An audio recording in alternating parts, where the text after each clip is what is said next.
네, 평화롭입니다. 작은 형제회 윤여원 요아킴 형제입니다.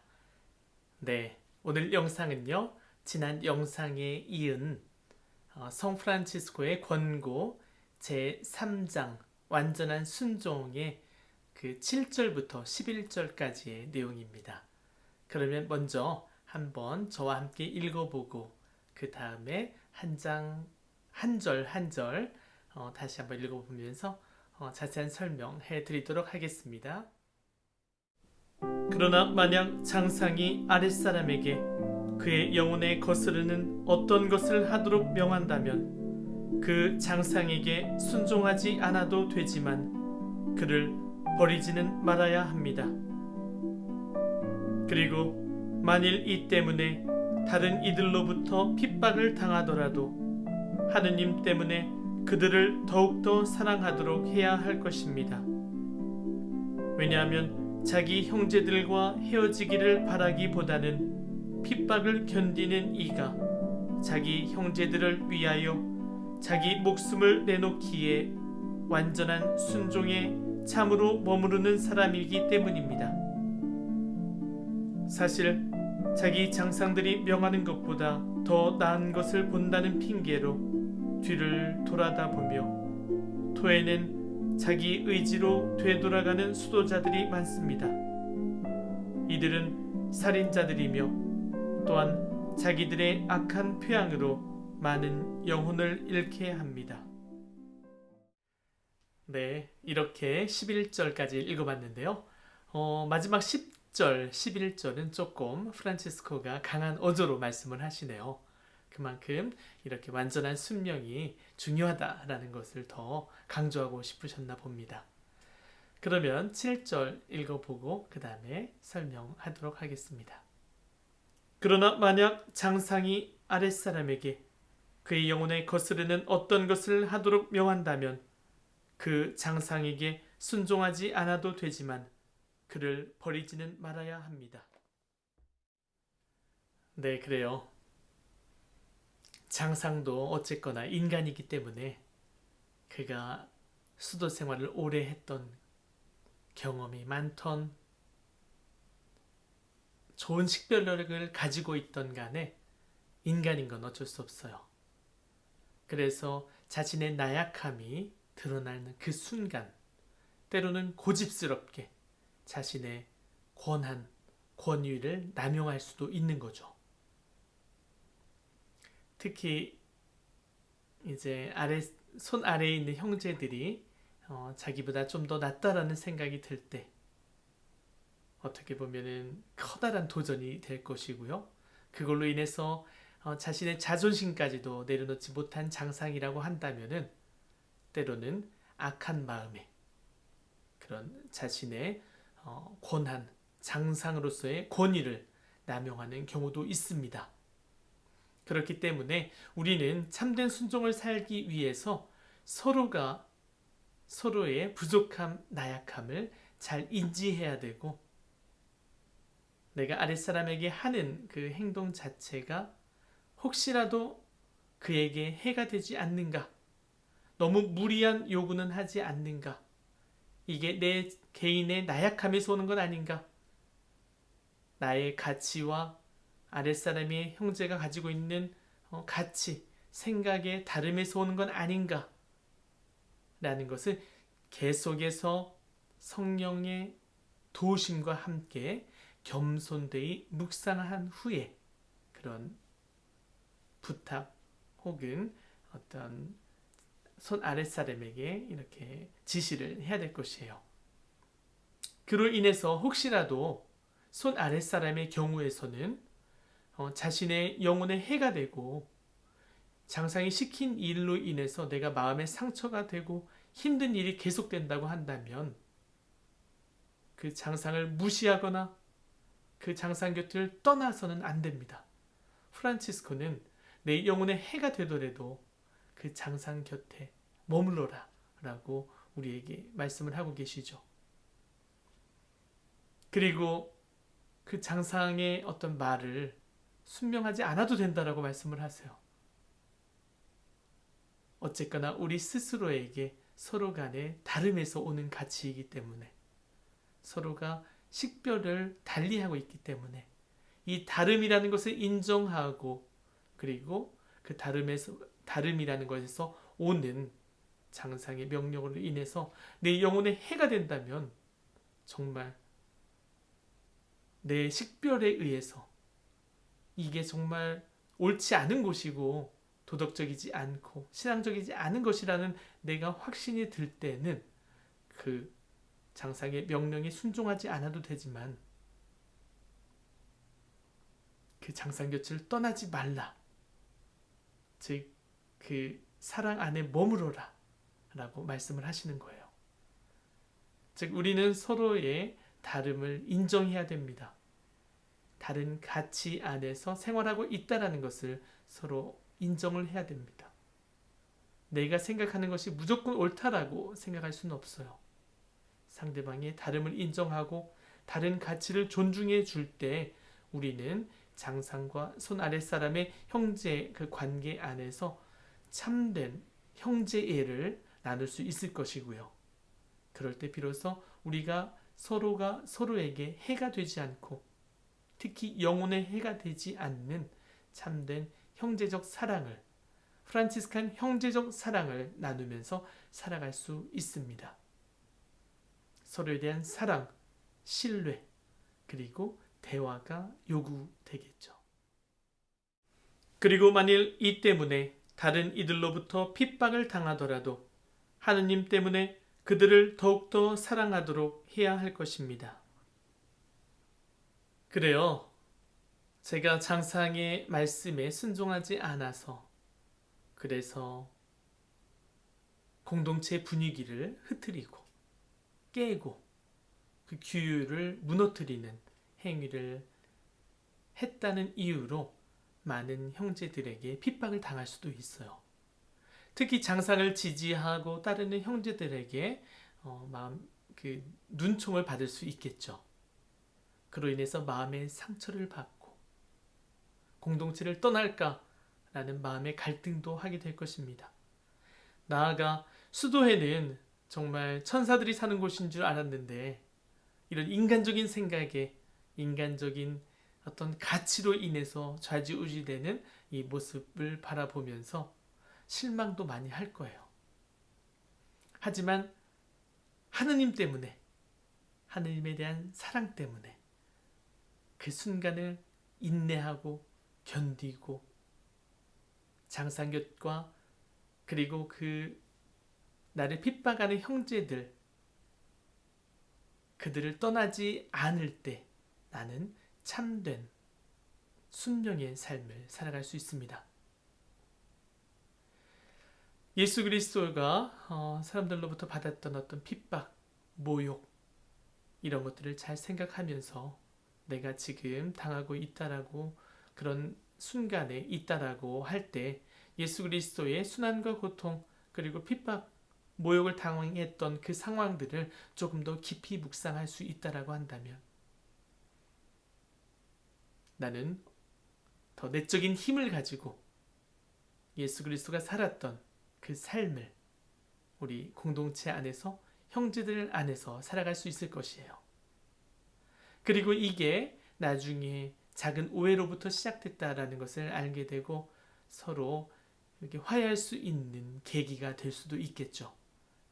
하지만 내가 그들을 비난하고 등지고 공동체를 떠나게 된다면 이거는 더 이상 돌이킬 수 없는 사건이 되는 거예요. 우리의 부족함, 나약함을 서로 이해한 채 그 순간 그 핍박을 잘 견뎌내고 이겨낸다면, 그래서 내 진심, 내 삶의 가치, 복음적인 가치가 그들 안에서 더 꽃피운다면 나는 그들을 회개시킬 수 있는 한 명의 어떤 사도가 될 수가 있는 것이죠. 공동체 안에서의 그 분위기를 나의 작은 희생과 사랑으로 인해서 올바른 복음적인 가치로 변화시킬 수 있는 하나의 공동체 내에서의 큰 선물과도 같은 역할을 할 수 있을 것입니다. 그러기 위해서는 형제들에 대한 사랑, 그리고 인내심이 필요할 거예요. 왜냐하면 자기 형제들과 헤어지기를 바라기보다는 핍박을 견디는 이가 자기 형제들을 위하여 자기 목숨을 내놓기에 완전한 순종에 참으로 머무른 사람이기 때문입니다. 인간이 살아가는 사회이고 작은 공동체이기 때문에 서로가 다르다는 이유로 다른 생각과 다른 가치관과 다른 삶의 양식으로 인해서 서로가 서로를 미워하고 핍박하는 일이 생깁니다. 인간 사회니까 일어날 수 있는 거예요. 네. 수도회라고 여기에서 벗어날 수는 없죠. 우리 자체도 물론 더 큰 가치를 살기 위해 예수 그리스도의 삶을 따르기 위해 성 프란치스코의 그 삶을 따르기 위해 이 삶을 선택을 했지만 인간의 부족함과 나약함으로 인해서 이런 다름을 인정하지 않고 거기에서 나온 오해로 인해서 이런 일들이 생길 수가 있는 거예요. 하지만 그렇다고 우리가 그들을 등지고 새로운 가치를 찾기 위해서 이 형제회를 떠난다면 그게 무슨 소용이 있을까요? 형제들과의 관계 때문에 다른 생각 때문에 내가 쫓고자 하는 복음적 가치를 포기하는 것이기 되잖아요. 얼마나 참 슬픈 일인가요?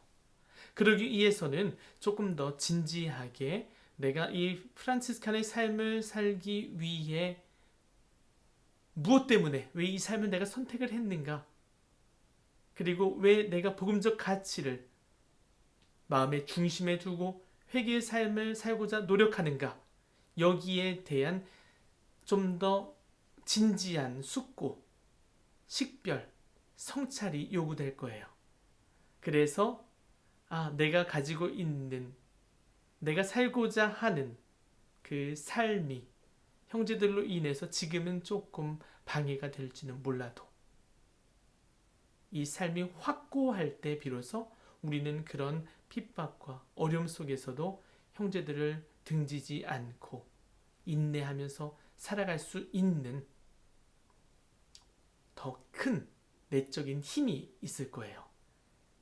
예수 그리스도가 인류 구원을 위해서 십자가를 기꺼이 지고 가는 그 참된 순종 안에서 많은 사람들로부터 핍박을 당하고 침뱉음, 모욕을 당하고 그런 가운데 모든 것이 무너지는 그런 상황 속에서도 아버지 하느님에 대한 사랑, 믿음, 확신이 자신을 지속적으로 그 십자가의 길을 걸어갈 수 있게 내적인 힘과 용기를 주셨던 것처럼 우리 또한 이런 사랑을 마음에 두고 형제들을 대한다면은 지금 이 어려운 순간을 잘 극복할 수 있는, 그래서 그 좀 전에서 말씀드렸듯이 나로 인해서 우리 공동체가 더 나은 공동체로, 회개의 삶을 살아가는 공동체로 더 성장할 수 있게 되는 것이죠. 그런 삶을 위해서 우리는 우리 스스로가 지속적인 확신을 가지고 이런 인내, 희생의 삶을 통해서 그런 십자가의 길을 걸어가야 할 것입니다. 사실 자기 장상들이 명하는 것보다 더 나은 것을 본다는 핑계로 뒤를 돌아다 보며 토해낸 자기 의지로 되돌아가는 수도자들이 많습니다. 8절, 9절을 통해서는 내 자신이 참된 순종의 삶을 살면서 공동체에 선한 영향을 미치는 어떤 그런 부분에 대해서 말씀을 하고 계신 부분에 반해서 이 10장의 10절, 11절에서는 내가 가지고 있는 그 악습 때문에 순종하지 않고 내가 장사항보다 더 옳다라고 생각하는 내 의지로 돌아가고자 하는, 그래서 복음적인 가치를 따라 앞으로 나가지 않고 내가 토해낸 것을 다시 먹듯이 뒤를 돌아서 다시 내 악습으로 내 의지로 돌아가려는 그런 형제들의 부정적인 영향, 그로 인해서 공동체에 미치는 악한 영향에 대해서 말씀을 하고 계세요. 인간이기 때문에 처음에 지난 장에서 말씀드렸듯이 내가 사회생활을 하면서 축적해온 노하우, 내 생각, 지식, 학벌, 경험, 이런 모든 것들이 장상이 생각하는, 장상이 나에게 하라고 지시하는 그것보다 낫다라고 생각할 때, 즉 내가 그 순간에 교만이라는 것에 빠져 있을 때, 겸손하지 못하고 장상의 말에 순종하지 못하고 장상의 말씀에 하나하나 조목조목 논리적으로 반박한다고 했을 때, 그리고 내가 옳다라는 것을 드러내고자 노력을 할 때 지속적인 공동체에는 불화가 생길 것이고요. 나는 참된 순종의 삶을 살지 못할 뿐만 아니라 수도원에 들어와서 혹은 다른 공동체에 들어가서 그 장상의 손 안에 순명하겠다고 말씀했던 그 첫 다짐 또한 살지 못하게 됩니다. 그렇기 때문에 계속 뒤를 돌아다 보면서 내가 토해낸 것을 계속 먹는 어떤 개와도 같은 그런 삶을 살아가는 거예요. 내 의지로 그냥 다시 돌아가는 거예요. 방향을 전환을 해서 회개의 삶을 살겠다고 했으면서 지금 이 순간 내 뜻대로 되지 않고 있기 때문에, 내 마음대로 내 의지대로 되지 않고 있다라고 생각했을 때 다시 세속의 삶으로 돌아가는 그 삶을 반복하게 되는 것이죠. 그런 때 우리는 참된 삶을, 순종의 삶을 살 수가 없게 되고 공동체 그리고 형제 내에서도 악한 영향, 부정적인 영향을 끼치게 됩니다. 그래서 마지막 11절에서 프란치스코 성인은 그런 사람들을 살인자라고 말씀을 하고 계세요. 이들은 살인자들이며 또한 자기들의 악한 표양으로 많은 영혼을 잃게 합니다. 아담이 자신의 의지를 자신의 것으로 취하려 했고, 그래서 하느님과 동등한 위치에 오르고자 했던 그런 욕구, 욕망이 결국 죄를 낳았고, 그로 인해 그는 어둠의 구렁텅이에서 오랜 동안 힘든 삶을 살아야만 했습니다. 즉 형제들도 자신의 뜻이 장상의 뜻과 맞지 않다라는 이유로 자신의 의지를 다시 소유하려 하고 장상과 대등한, 동등한 위치에서 대적하려고 한다면은 그로 인해서 공동체의 분위기가 무너지고 많은 영혼의 상처를 입히게 한다면은 프란치스코는 그런 형제들은 참된 순종의 삶을 살지 못할 뿐만 아니라 살인자라고 말씀하시면서 강한 어조로 그들이 회개의 삶을 살 수 있도록 인도를 하고 계세요. 우리가 공동체 안에서 장상의 손 안에 순명하겠다고 약속을 했음에도 불구하고 내 자신의 생각, 뜻, 그리고 내 의지까지도 아직 포기하지 않은 채 이 삶을 살아가고 있다고 한다면 이는 참된 순종의 삶을 살지 못할 뿐만 아니라 자신의 영혼, 더 나아가서 장상, 많은 형제들의 영혼에까지 많은 해를 입게 만들게 되는 것이죠. 그래서 우리는 참된 순종의 삶을 살기 위해 마음의 가난이 요구되고 겸손의 삶, 자금, 단순한 삶을 살아야 합니다. 그래요. 여기까지 성 프란치스코의 권고 3장 완전한 순종에 대해서 살펴봤습니다. 그래요. 그러면은 다음 장에서 또 언제 제가 또 이 영상을 만들지 모르겠지만 준비가 되는 대로 만들어서 여러분들과 함께 다음 4장에 대해서 나눠보도록 하겠습니다. 그래요. 주님의 평화를 빕니다. 건강하시고요. 다음 영상에서 뵙겠습니다. 아멘.